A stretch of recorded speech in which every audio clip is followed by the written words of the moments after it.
Hey, what is up, guys? Welcome back to my channel, Campbell Tuned. Sorry for the long delay. My garage got filled up. I couldn't move around anywhere pretty much. I finally got around to clearing it all. So back to my project.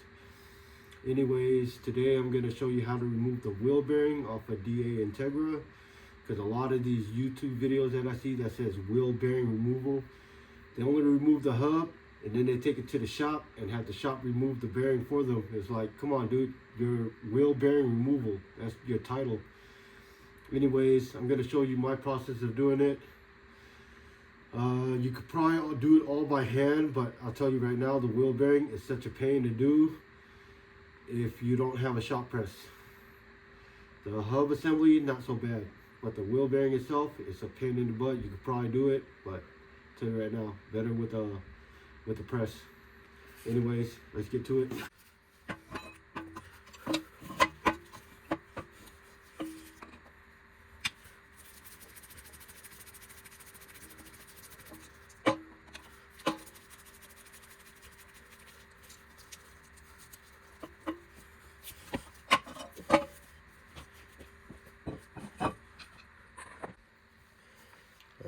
You're gonna need a couple blocks of wood because you're gonna want to get this hub lifted off of the floor, right?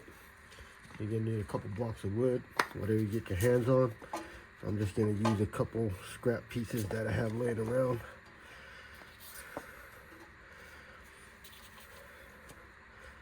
Ideally, you want it pretty balanced.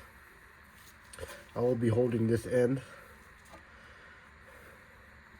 and that's actually pretty stable right there because you're gonna be banging on this. And you want to find an impact socket. Don't use those cheap sockets or like those chrome ones because they can shatter on you. And make sure you wear safety glasses because if it does shatter, you don't want this going in your eye. And what you're gonna want to do is get a socket that rides this inner lip right here.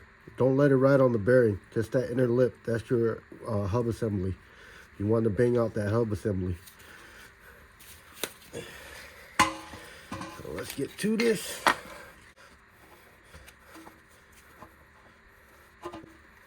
That. Go like that. Try to keep it flat. It's probably going to fall a couple times, but you just keep on doing it and doing it. It'll pretty much bang out. I'm using a dead blow hammer too, by the way. That way, if you don't know what a dead blow does, one impact and it only forces its way down. It doesn't bounce back. So if you can use the dead blow, it's a lot better.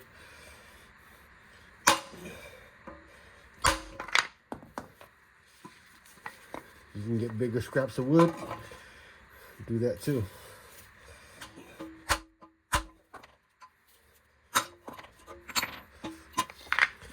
Now the hub assembly's out.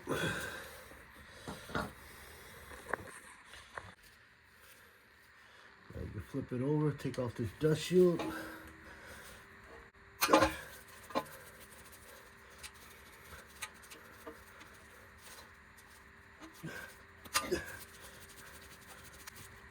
Hopefully it don't strip. I'm gonna replace these anyways.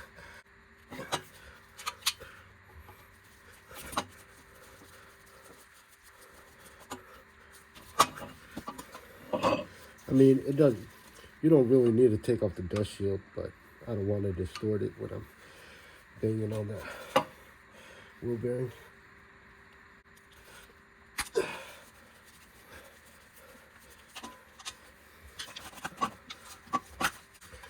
Shield out. You're gonna need some snap ring pliers. You're gonna want to take off this C-clip in here.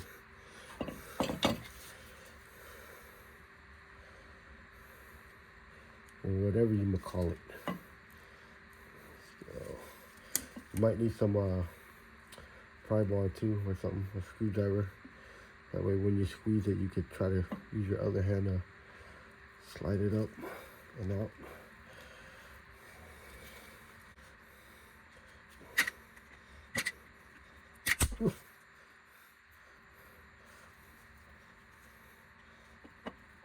Oh, damn. Let's go third time a charm. Third time's a charm.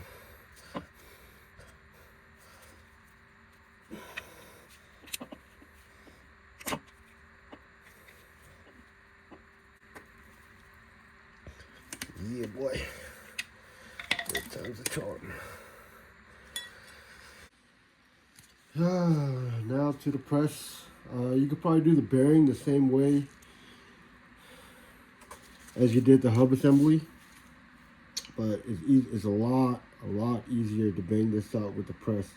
Trying to bang it out with the hammer method, it's you're gonna wear out, bro. Trust me. Anyways, same thing. Get like an impact socket that rides right along the edge of that, right on the rim of that bearing. Right, I'm using a 38 millimeter, which is right up on there. I could probably go 39, but 38 will work.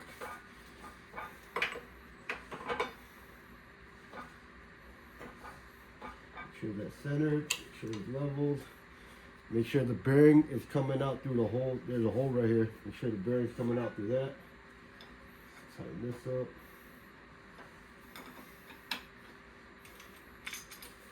And press it down.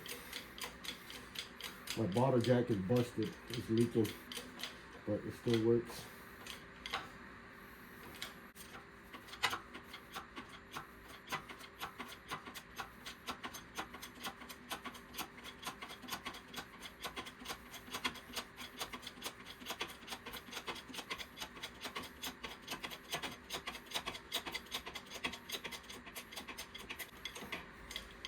That's good enough for me. I'm going to bang the rest out with the hammer.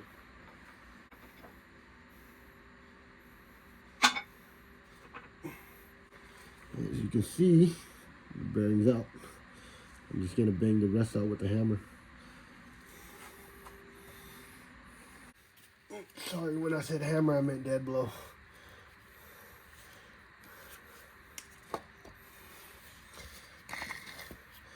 Whereas the bearing's not touching the floor. That way it gives me a little room to smack this bearing out. And voila, done deal. Installation, reverse the removal, pretty much. If you're installing the bearing, I hate hammering down on new bearings. So if you can, use a press. I mean, old school method, that's probably what they did, but yeah. Probably better to use a press if you can get a press. And that's how you press out a bearing, guys. But anyways, one thing I forgot to mention is keep your old bearing so you can press in your new bearing. So when you go and we'll say this is your new bearing. When you go to install it, you can take the old bearing and just ride on that, and then you can press onto this bearing and have this new bearing get pushed in. But anyways, that should cover it. Yeah, like I said, installation is reversal of removal, and you guys should be good to go with that. All right. Anyways, thank you for tuning in.